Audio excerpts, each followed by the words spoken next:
참 좋은 날입니다. 어스틴 주님의 교회 매일 말씀 묵상에 오신 여러분을 환영합니다. 말씀을 통해 샘솟는 하나님의 은혜를 경험하시길 바랍니다. 오늘은 어제보다 더 행복한 하루가 될 것입니다. 안녕하세요, 성도 여러분. 12월 7일 화요일 말씀 묵상 시작하도록 하겠습니다. 오늘 묵상한 말씀은 디모데후서 3장 10절에서 17절 말씀입니다. 그럼 다 함께 읽겠습니다. 나의 교훈과 행실과 의향과 믿음과 오래 참음과 사랑과 인내와 박해를 받음과 고난과 또한 안디옥과 이고니온과 루스드라에서 당한 일과 어떠한 박해를 받은 것을 내가 과연 보고 알았거니와 주께서 이 모든 것 가운데서 나를 건지셨느니라. 무릇 그리스도 예수 안에서 경건하게 살고자 하는 자는 박해를 받으리라. 악한 사람들과 속이는 자들은 더욱 악하여져서 속이기도 하고 속기도 하나니 그러나 너는 배우고 확신한 일에 거하라. 너는 내가 누구에게서 배운 것을 알며 또 어려서부터 성경을 알았나니 성경은 능히 너로 하여금 그리스도 예수 안에 있는 믿음으로 말미암아 구원에 이르는 지혜가 있게 하느니라. 모든 성경은 하나님의 감동으로 된 것으로 교훈과 책망과 바르게 함과 의로 교육하기에 유익하니 이는 하나님의 사람으로 온전하게 하며 모든 선한 일을 행할 능력을 갖추게 하려 함이라. 아멘. 이 바울은 이 디모데후서 이 3장을 통해서 말세에 크리스찬이 어떻게 살아야 하는지에 대해 이 자신의 제자 디모데에게 가르치고 있습니다. 3장 1절부터 이 9절까지는 크리스찬이 아닌 자들, 즉 세상의 가르침을 따르는 자들의 삶의 모습이 어떠한지 알려주고 있습니다. 바울은 얘기합니다. 그들은 거룩하지 않는 삶을 살아가고 있다. 배신을 행하는 것은 당연하고 자만하고 쾌락만을 따라가면서 자신의 욕심만을 추구하고 있다라고 얘기합니다. 즉 그들은 이기적이게 살아가고 있다라고 얘기합니다. 그런데 문제는 이러한 이기적인 삶을 살아가는 사람들이 세상에서만 보이는 것이 아니다라고 바울은 얘기합니다. 세상의 가르침을 따르는 자들, 즉 이기적인 자들은 세상에만 있는 것이 아니라 교회 안에도 있을 수 있다. 그리고 그러한 그들은 거짓된 믿음을 가지고 살아간다라고 말하며 디모데에게 주의를 하고 있습니다.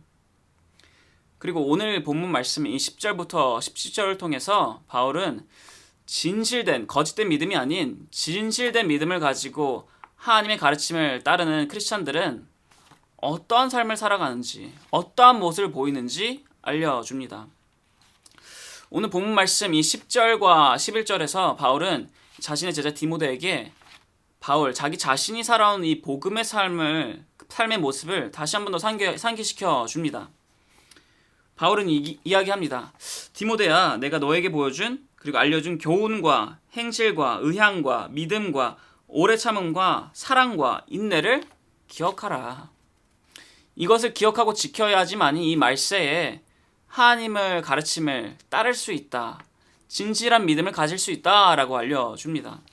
그리고 또한 박해받음과 고난을 기억하라고 이야기합니다. 안디옥에서 이고니온에서 루스드라에서 당한 이 박해받음과 이 고난을 기억하라고 이야기하고 있습니다. 바울이 이 박해받음과 고난을 기억하라고 하는 이유가 있습니다. 그 이유는 바로 이 다음 구절인 12절에 나옵니다. 읽겠습니다. 무릇 그리스도 예수 안에서 경건하게 살고자 하는 자는 박해를 받으리라. 아멘. 경건하게 살고자 하는 자, 즉 거짓된 믿음이 아니라 진실된 믿음을 가지고 하나님의 가르침을 따르며 살고자 하는 자, 이 자들은 박해를 받을 것이다 라고 이야기합니다. 맞습니다. 하나님의 가르침을 따르는 자는 세상으로부터 박해를 받을 수밖에 없습니다. 세상은 진리가 모든 것에 있다고 가르치고 있습니다. 그리고 그렇기에 각자 사람들이 생각하는 것이 옳은 것이고 각자의 뜻대로 행하고 살아가는 것이 옳다라고 말합니다. 그렇게 이기적으로 살아가는 삶이야말로 올바른 삶이다라고 이야기합니다. 하지만 이것과는 다르게 하나님의 가르침은 세상의 가르침과 반대가 됩니다. 하나님께서는 이렇게 가르치십니다. 진리는 오직 하나님이시며 올바르게 살아가는 방법은 각자의 뜻이 아닌 하나님의 뜻에 따라 사는 것이라고 가르쳐 주십니다. 그러다 보니 세상의 가르침을 따르는 사람들은 하나님의 가르침을 이렇게 듣게 되면 반발심이 들게 됩니다. 아니, 내가 틀렸다고? 내가 죄인이라고? 내가 경건하게 살아야 한다고? 아니, 나 그러기 싫은데. 포기하기 싫은데, 내려놓기 싫은데? 라는 이러한 반발심이 그들 안에 들게 됩니다. 그러다 보니 이 세상의 가르침을 따르는 사람들은 하나님의 가르침을 따르려는 자, 하나님의 가르침을 가르치는 자, 그 모든 자들을 박해하기 시작합니다. 하나님의 가르침을 따르는 자들이 설 수 없도록 박해합니다. 손가락질하고 욕을 하고 돌을 던지고 죽을 뻔하게까지 합니다. 이런 세상으로부터 박해받는 삶이 진실한 믿음을 가지고 있는 자의 삶의 모습이라고 바울은 이야기합니다. 말세의 삶 가운데 진실한 믿음을 가지고 있는 우리는 박해를 받을 것입니다. 하지만 여러분, 이 박해받음을 두려워하지 마시기를 바랍니다. 왜냐하면 이 바울이 자신의 삶으로 증거한 것처럼 이 박해받음이야말로 우리가 주님 안에서 올바르게 살아가고 있다는 증거가 될 것이고, 그 박해받음으로부터 주님께서 우리를 구원해 주실 것이기에 두려워 마시기 바랍니다. 박해받음을 두려워하지 마시고 바울이 오늘 이 본문 말씀에서 보여준 것과 같이, 예수님께서 보여준 것과 같이 믿음으로 이겨내시기 바랍니다. 그리고 계속해서 바울은 말합니다. 진실한 믿음을 가지고 있는 이 삶의 모습에는 성경이 함께한다라고 이야기합니다. 오늘 본문 말씀 15절에서 17절을 다시 한 번 더 읽겠습니다. 또 어려서부터 성경을 알았나니 성경은 능히 너로 하여금 그리스도 예수 안에 있는 믿음으로 말미암아 구원에 이르는 지혜가 있게 하느니라. 모든 성경은 하나님의 감동으로 된 것으로 교훈과 책망과 바르게 함과 의로 교육하기에 유익하니 이는 하나님의 사람으로 온전하게 하며 모든 선한 일을 행할 능력을 갖추게 하려 함이라.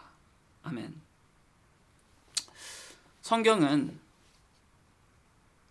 그저 사람이 쓴 것이 아니라 하나님의 감동으로 쓰여진 책, 즉 하나님께서 저자이신 책이기에 그 성경 안에 있는 그 지혜는 능히 우리를 진실한 믿음으로 말미암아 구원에 이르도록 도와주고 우리가 계속해서 하나님의 사람으로 온전할 수 있도록 도와준다라고 이 바울은 여기서 이렇게 이야기를 합니다.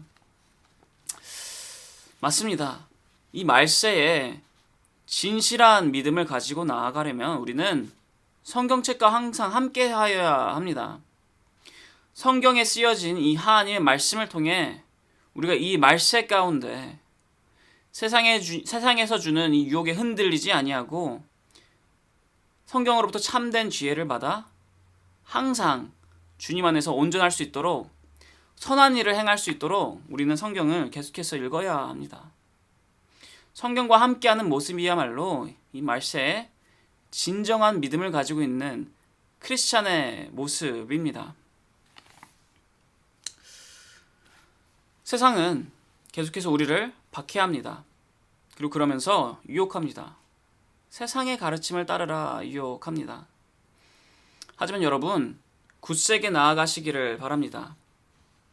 우리가 현재 지금 겪고 있는 이 박해받음은 우리가 하나님의 사람이라는 것을 우리에게 확신시켜 줄 것이고, 우리가 함께하고 있는 이 성경은, 하나님의 말씀은 우리에게 올바른 길이 무엇인지 계속해서 확신시켜 줄 것입니다. 그러니 여러분, 우리 모두 이 박해받음 가운데 믿음으로 이겨내고 성경에 쓰여진 하나님의 말씀을 통해 믿음을 지키며 나아가는 참된 믿음을 가진 그런 모두 되시기를 축원합니다. 기도하겠습니다. 하나님 아버지 감사합니다. 주님께서 주신 오늘 이 말씀을 통해 이 말세의 시대 가운데 진실한 믿음을 가지고 있는 자는 어떠한 모습을 보여야 하는지 주님께서 저희들에게 알려주셨습니다. 주님께서 말씀하셨습니다. 진실한 믿음을 가지고 있는 자, 경건을 추구하는 자는 박해를 받을 것이다. 그리고 진실한 믿음을 가지고 있는 자는 성경을 붙들 것이다 라고 말씀하셨습니다. 주님, 저희도 성경을 붙들겠습니다. 성경에서 주시는, 주님께서 주시는 그 참된 지혜를 붙들겠습니다. 주님, 그러니 저희들에게 믿음을 주시옵소서. 그리고 이 믿음을 가지고 박해받음을 이겨낼 수 있도록 도와주시옵소서. 그래서 주님, 이 말세의 시대 가운데 진실한 크리스찬, 진실한 믿음을 가지고 있는 크리스찬으로서 살아갈 수 있도록 도와주시옵소서. 사랑하는 예수 그리스도 이름으로 기도드렸사옵나이다. 아멘. 화요일 기도 제목으로 함께 기도하길 바랍니다. 첫 번째로 온라인 예배와 모임들을 위해서 기도해 주시길 바랍니다. 온라인으로 모이지만 그 모임과 예배 가운데 동일한 하나님의 은혜가 있도록 기도해 주시길 바랍니다. 그리고 또한 참석자들이 그 예배와 모임에 정성을 다해 참여할 수 있도록 기도해 주시길 바랍니다. 두 번째로 함께 기도하였으면 하는 것은 화요 중보 기도 모임을 위해 기도해 주시길 바랍니다. 이 화요 중보 기도 모임이 성령 충만한 기도 모임이 될 수 있도록, 그리고 또한 이 화요 중보 기도 모임이 교회의 영적 동력이 될 수 있도록 기도해 주시길 바랍니다. 세 번째로 기도하였으면 하는 것은 선교사님을 위해 기도해 주시길 바랍니다. 시국의 임동화 선교사님, 필리핀의 오정윤 선교사님, 러시아의 김선종 선교사님을 위해서, 그분들의 사역을 위해서, 그분들의 삶을 위해서, 그분들의 모든 것을 위해서 함께 기도하였으면 합니다. 기도하겠습니다.